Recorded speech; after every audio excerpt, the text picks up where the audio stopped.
An adult charged after a gun is brought inside a Raleigh elementary school. How school officials found the weapon and the penalty the student who brought it may be facing.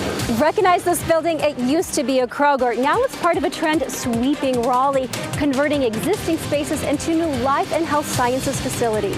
This cold front is set to bring us changes we will feel. Who's under a level 1 storm risk this evening and when the chance for rain will end. And how long the coast will be dealing with a rip current threat from Lee. You are looking live over Wake County from the WRAL Tall Tower Cam. You can see some dark clouds over the area tonight. Yeah, that is because of this. Taking a live look at the radar shows storms passing through our area tonight and another line of them on the way. Thanks for joining us. I'm Dan Haggerty. And I'm Ashley Rowe. Strong winds and lightning are possible heading into the evening. Meteorologist Kat Campbell is in the WRAL Severe Weather Center. Will the thunder stop before bedtime, or is this going to be an all-night thing, Kat? I don't think it will end before the kids go to bed. After midnight, that threat goes down a bit, but if you've got kids that are scared of thunder, they may be awake a little late tonight with a few rumbles left over. We are seeing rain pass through Raleigh right now, moving toward downtown and North Raleigh. We've got some rain about to hit Durham that just cleared out of Chapel Hill, and there's a lot more where this is coming from. We have some spotty showers in Moore County, but more of a line forming to our west, and that line's packing a punch. There have been flash flood warnings, severe thunderstorm warnings. So here's an estimate on when it could arrive where you live. Between about 8:30 and 9 o'clock in Chapel Hill, just before 9 o'clock in Durham, Apex, Cary, just before about 10 o'clock, so it would be 9:30 to 10, and for Raleigh around 10, maybe 10:15 this evening. It's later this evening and tonight. They're pretty slow-moving storms, so we keep in about a 50% chance of some of these scattered storms through midnight. After midnight, there remains a 30% chance as the cold front sits pretty much stationary overhead tonight and tomorrow, and there is still a low-end threat that one of those storms could be strong to severe. Hurricane Lee, still a powerful Category 3 hurricane. It will pass just west of Bermuda, about 500 miles off our coast, with impacts toward Nova Scotia, potentially a direct hit over the weekend as a Cat 1 hurricane or strong tropical storm, though the New England area will see some rain and some gusty winds. For us, coastal flooding, beach erosion will be the main threats at the North Carolina coast, but the threat for rip currents is going to be high all the way through the weekend. With it being off season, there may not be lifeguards, so please take heed to these warnings of the rip current threat. I'll have more on the cold front coming up. Great advice, Kat. Thank you. At least one person faces a felony charge after a student brought a gun to an elementary school in Raleigh today. WRAL's Aaron Thomas joins us live from Lead Mine Elementary. A 30-year-old suspect. What do we know about her, Aaron?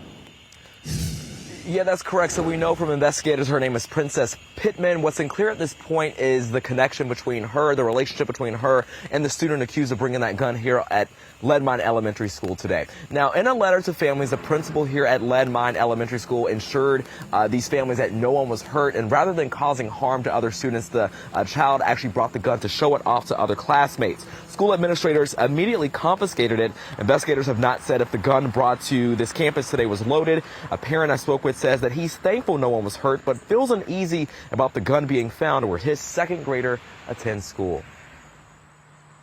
That was my most initial reaction, was how did he get it? Good thing he didn't have any bad intentions with it, but again, that's how does it get in his hands? And this story has a lot of moving parts. It's something we're going to be following on our late news. So beginning at 10 on Fox 50, we're going to take a deeper dive in the area of schools where guns were reported on campus just this year, and a local group that's promoting the importance of gun safety storage. Ashley? Aaron Thomas live outside Lead Mine Elementary. Thank you.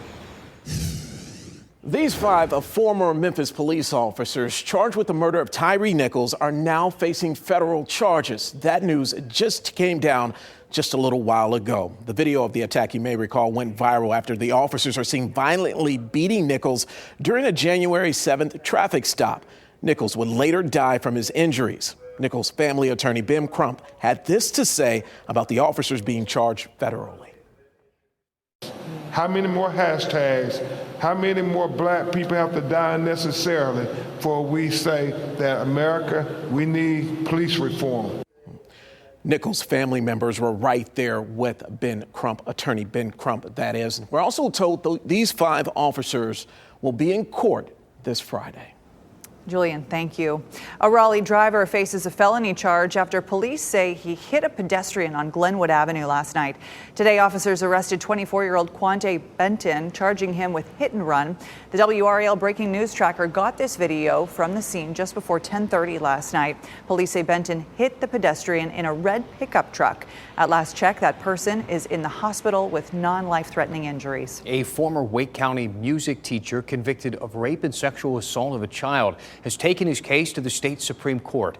Troy Pickens pleaded not guilty to the charges in 2019 and asked for a trial by jury. The judge sentenced him to 3 consecutive terms of 25 to 35 years each. The state Court of Appeals ruled that the convictions stand, but that he be resentenced. Pickens is appealing that ruling today at the state Supreme Court. The Chapel Hill Police Department could be moving its headquarters. Town Council will discuss that idea tomorrow. The department says the current building is in pretty bad shape. The town manager recommends leasing a different space while council considers a more permanent fix. They could set up shop for a little while in this area here, the former site of Blue Cross Blue Shield on Fordham Boulevard. The lease would cost $1.5 million a year. WRAL has reported for years on the issues with the current police headquarters on MLK Boulevard. There are environmental concerns there because coal ash is buried on the property.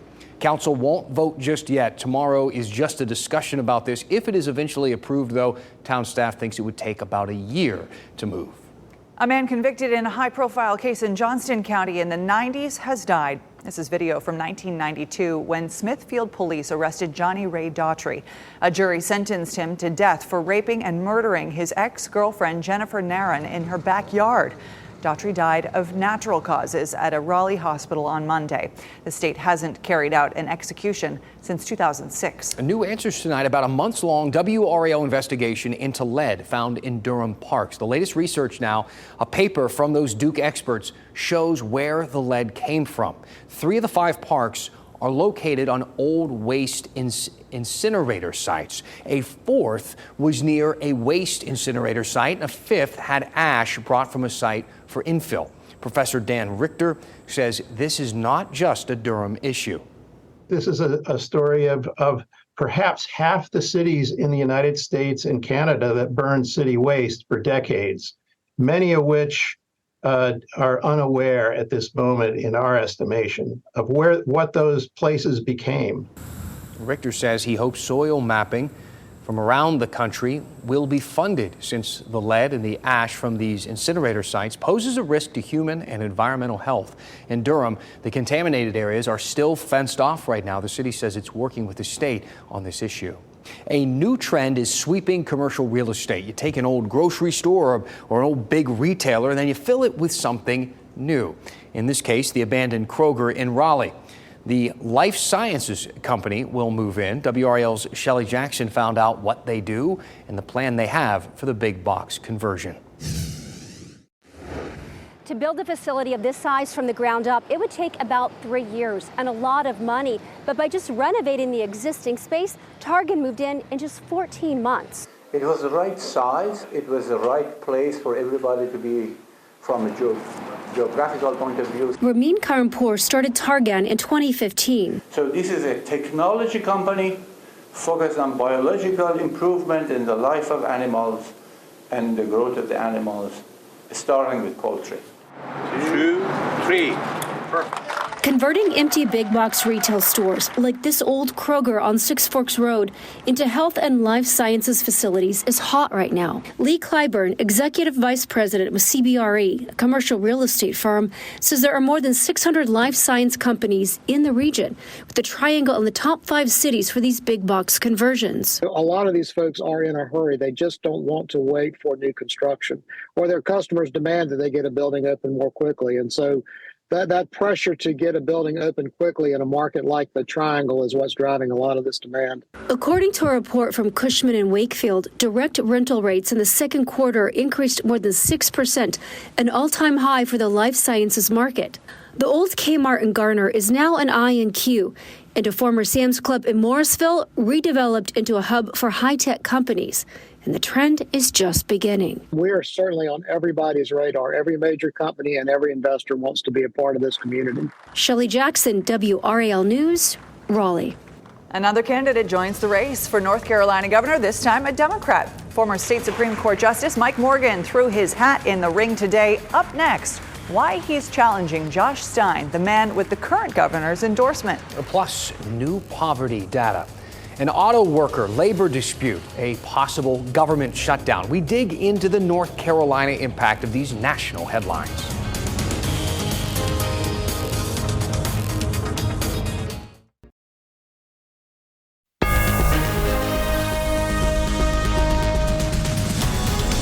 Another candidate joins the 2024 race for North Carolina governor. Former state Supreme Court Justice Mike Morgan will take on Attorney General Josh Stein in the Democratic primary. Morgan announced his candidacy today. Morgan was the first sworn into the state Supreme Court in 2017. He stepped down last week, well before the end of his term. Now the New Bern native is vying for a spot in the governor's mansion. Justice Morgan joining us now in studio. Thank you so much for being here. Thank you. It's great to be here. Thanks for having me. Let's start with this. Stein has Governor Cooper's endorsement. What separates you from Stein? Well, I have the longevity of service, also very extensive service. I've been in state government for 44 years.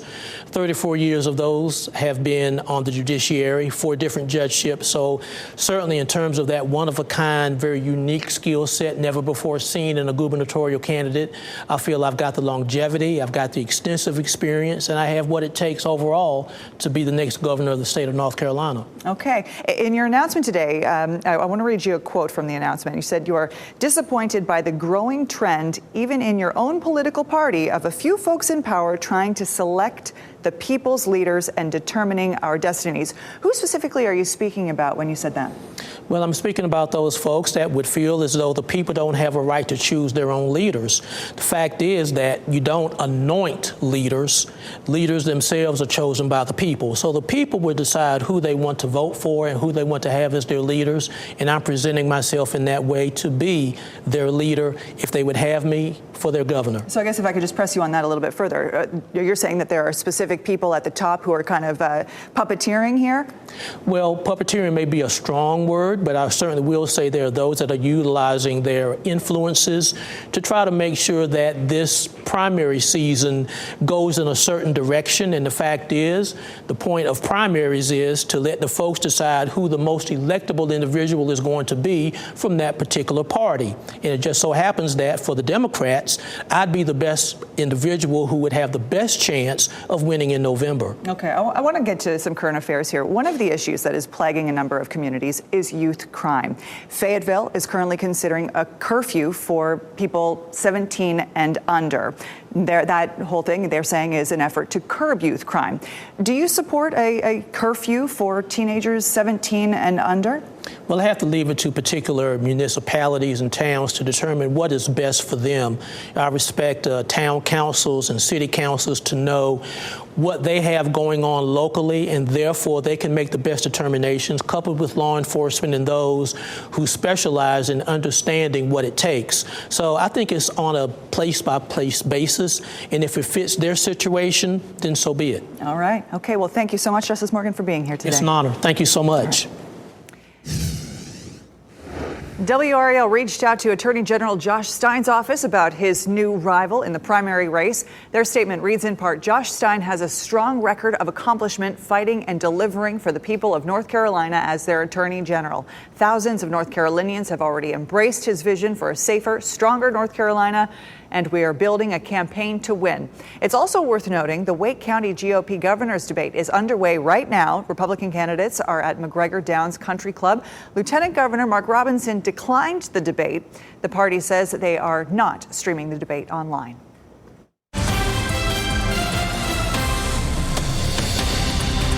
So, have you ever seen one of those alerts on your phone? You know, the national news headlines seem like a really big deal. Maybe it is a really big deal, but you aren't quite sure.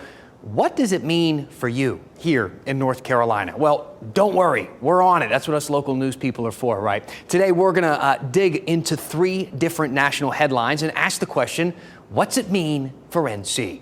First up, this story from CNN. Poverty rate jumps in 2022 after end of enhanced child tax credit. So this is true. Rates are up, but only when we're talking about the supplemental poverty measure, or the SPM, which takes into consideration taxes and programs like child tax credits. They take those into account. But if we look at what they call the official poverty rate, the 3-year average is 11.5% nationwide, which really hasn't moved that much. In North Carolina, the number is a bit higher at 13.5%. As for our SPM, the 3-year average in our state is 10.3%, which again is above the national average.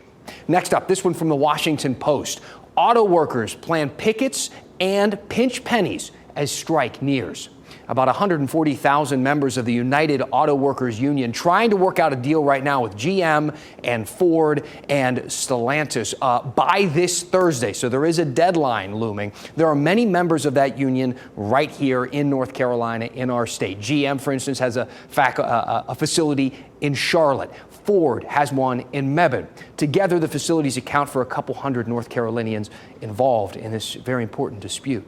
The last one from CNBC. Congress returns with the clock ticking to avert government shutdown. So here we go again. Another deadline for lawmakers to fund the federal government or see things shut down. Not everybody would immediately notice a government shutdown, but those who do could see some real impacts. Here's what would happen here. National parks, for instance, would close. We're talking about the Blue Ridge Parkway, Cape Hatteras National Seashore, the Wright Brothers Memorial, and so many more. A shutdown also means problems with a lot of services, things like food stamps and WIC and TAMF.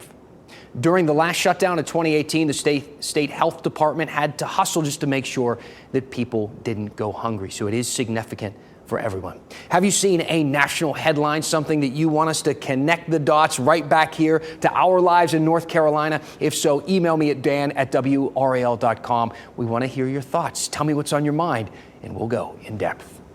Here's a big national headline with local impact. Hurricane Lee churning closer to the Caribbean. It's not going to make landfall here, but a storm of this strength will affect the North Carolina coast. Officials at the Outer Banks are warning of possible overwash and rough surf because of the hurricane. Meteorologist Kat Campbell here now. You've been talking about this for quite some time, Kat, and you're also following some rain in our area. Yes, and the rain that we're seeing in our area is all connected to that trough that helps to keep Lee away from North Carolina. So some good news there. We just have some rain out there this evening. There could be some thunderstorms a bit later tonight. You can see a little bit of rain still on the lens there on our North Hills camera. The bulk of the rain in North Raleigh. This is moving toward the northeast, so towards Wake Forest, Rollsville, some of the areas that have already seen some rain, and Durham still dealing with rain as well. A little bit of lightning up toward Hillsborough.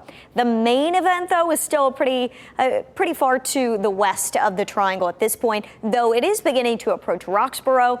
This line is only moving at about 20 to 25 miles per hour, so it's a slow-moving line. We'll watch as it moves across the northern half of our viewing area, especially between about 8 p.m. and midnight. There's not as much activity on the south end of this line, so we'll watch to see if that's able to grow at all over the next couple of hours. You may run into some rain if you're headed out to run some errands tonight. We keep in that chance of storms through about midnight, and then even after midnight, I really wouldn't be surprised if we did see some rain. This particular run of Futurecast really not showing that. However, we're still going to have the cold front right overhead tonight and early in the day tomorrow. So with that, we are going to leave in the chance for rain. There's still some forcing along which a shower storm could pop up really at any time tomorrow until that cold front leaves later in the day. So at the bus stop, it's a small chance for rain. It's 30%. You can check in with meteorologist Elizabeth Gardner before you leave the house. 71 at 8 a.m. by the time the kids are heading home. In the mid 80s tomorrow afternoon to upper 80s.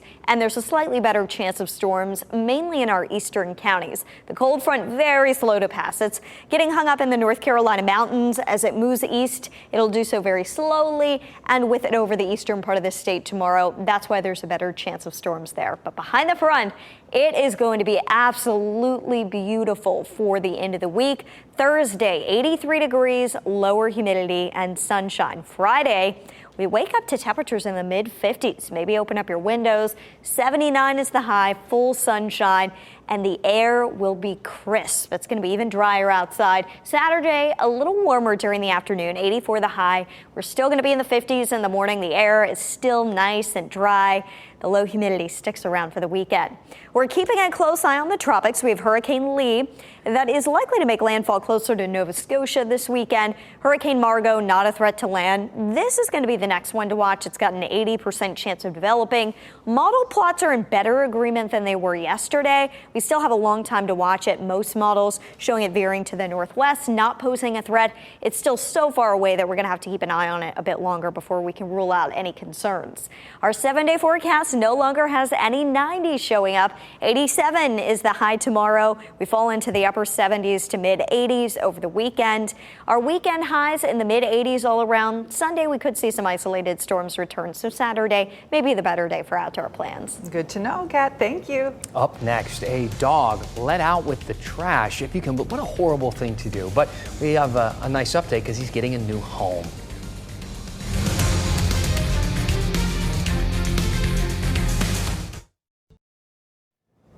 Quickly, before the end of the newscast, we do have some breaking news. Let's send it into Julian Grace in the Live Center. Julian. Dan, that breaking news is a school shooting in Louisiana. This is a live look right now at that school, St. Helena College there in Louisiana. We're told one student is dead and 2 students are in the hospital, and the shooter is currently in custody. This is a very fluid investigation. The moment we have more, you'll read all about it on WRAL.com. Okay, Julian, thank you so much. Of course, a tragic situation playing out there in Louisiana. Yeah, and we will have more tonight at 10 on Fox 50 and 11 on WRAL. Thank you for making WRAL your choice for local news. Again, back on Fox 50 at 10, WRAL at 11. Until then, have a great night.